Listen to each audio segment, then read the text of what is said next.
आपणठू गोटे कविता शुणा चाहूँ तेणु जेहेतु एटा कहले तो असरंती कथा सरीब ना साहित्य गोटे समुद्र तेणु भाई भाई गद्य अनेक कथा कहले जहाँ भी तेणु मु बरंग जेहेतु एटा गोटे साहित्य एवं पद्य भित्तिक कार्यक्रम बोली आमको कही तेणु मु मोटामोटी भाव आ बेसी भीतर को न जाई मु कहीदबा को चाहिए जे वर्तमान ए भारत वर्ष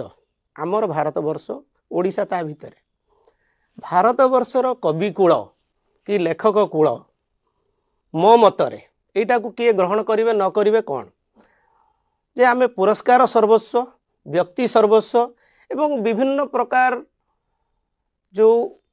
विजुक्त उपादान अच्छी ता द्वारा आक्रांत न होई आमे गोटे ओडिया हिसाब रे गोटे कवि हिसाब रे कवि गोटे कस्मोपोलिटान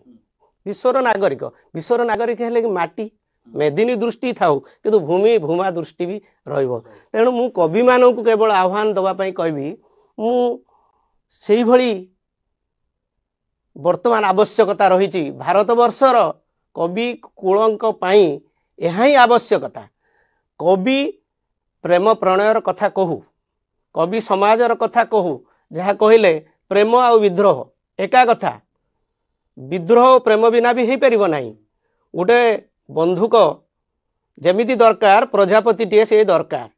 किंतु कथा बाहरी गला बड़ी प्रजापति टे उड़ीकी पुणी बंधुकर आसिक बसो किंतु गुड़ी बाहरी गले आ गुड़ी फेर ना तेणु से गुड़ी वाला कविता जे फेरनी से कथा कवि न कहू कवि तेणु वर्तमान आमर ये देश वर्तमान कौन है भोक भय भ्रष्टाचार एठी जमी जल जमी जंगल एठी थिला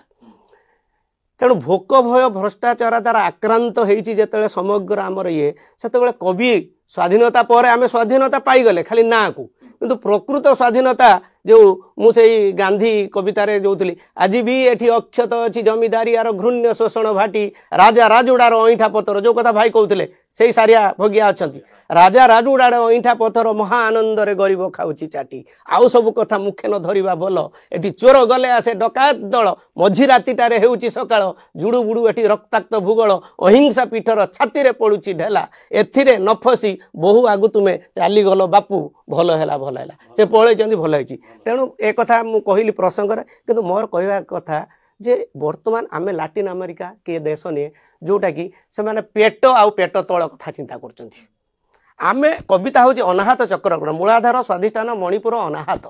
अनाहत चक्र कथा ए देश पाई ए माटी पाई बर्तमान भोक भय भ्रष्टाचार ये होती तेणु कविटे से कथा लेखु भोक मेंटी गला परे से तो प्रेम करियो ना जदि empty stomach is not fit for religion even तेणु कविर दायित्व कौन एठी कविर दायित्व पाई मु सेथि कवि कूल को आह्वान दे कहबी जो माने मातिचंती अलगा प्रकार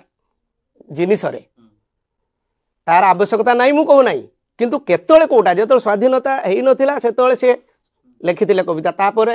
से आउ स्वाधीनता पाइबा पई से कविता तो लिखिले नहीं से देश को सजाड़िया कविता लिखिले तेणु आमे प्रकृत पर तेणु स्वाधीनता कौ स्वाधीनता दरकार सही कथा कवि को आह्वान जड़े कहबी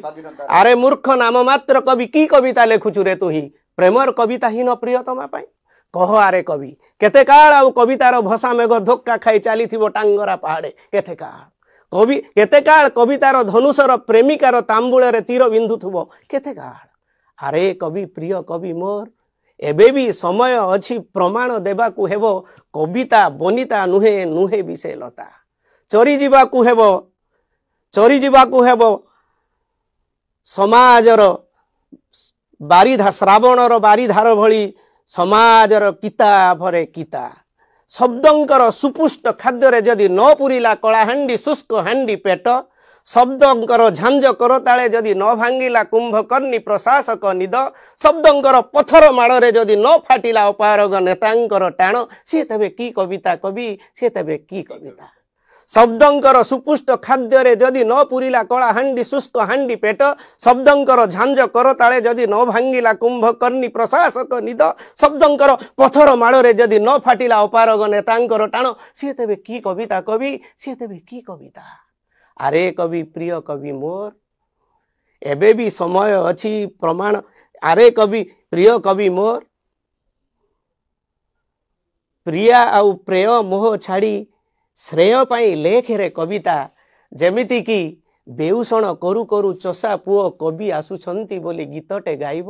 ବନ୍ଧୁକ ଫୋପାଡ଼ି ଦେଇ ଉଗ୍ରପନ୍ଥୀଟିଏ କବି ଆସୁଛନ୍ତି ବୋଲି ଝପଟି ଚାହିଁବ ରାଷ୍ଟ୍ରପତି ଭବନର ନିରାପତ୍ତା ବଳୟ ଫାଟକ କବିଙ୍କର ଆଗମନେ ସ୍ୱତଃ ଖୋଲିଯିବ ଆଉ ପ୍ରମୁଖ ସମ୍ବାଦପତ୍ର ସମ୍ପାଦକୀୟର ଦର୍ପିତ ଶିରୋନାମା ସ୍ପଷ୍ଟ କହୁଥିବ ଏ ସାଇଲେନ୍ସ ପ୍ଲିଜ୍ କବି ଆସୁଛନ୍ତି ସାଇଲେନ୍ସ ପ୍ଲିଜ୍ କବି ଆସୁଛନ୍ତି। ଯେଉଁ କଥା ଭାଇ ପ୍ରଥମେ କହିଥିଲେ କବି ହେଉଛନ୍ତି ଜଣେ କ'ଣ ବ୍ୟବସ୍ଥାପକ ଅଘୋଷିତ ବ୍ୟବସ୍ଥାପକ ସେଇ ଅବସ୍ଥା ଯେତେବେଳେ ହେବ ସେତେବେଳେ ଦେଶ ସୁଧୁରିବ ପ୍ରକୃତର ସ୍ୱାଧୀନତାର ସ୍ୱାଦ ଆମେ ପାଇବା ଏବଂ ସେଇଭଳି କବି ବି ଦରକାର ସେଇଭଳିଆ ମାନସିକତା ଦରକାର। ତେଣୁ 72 ବର୍ଷ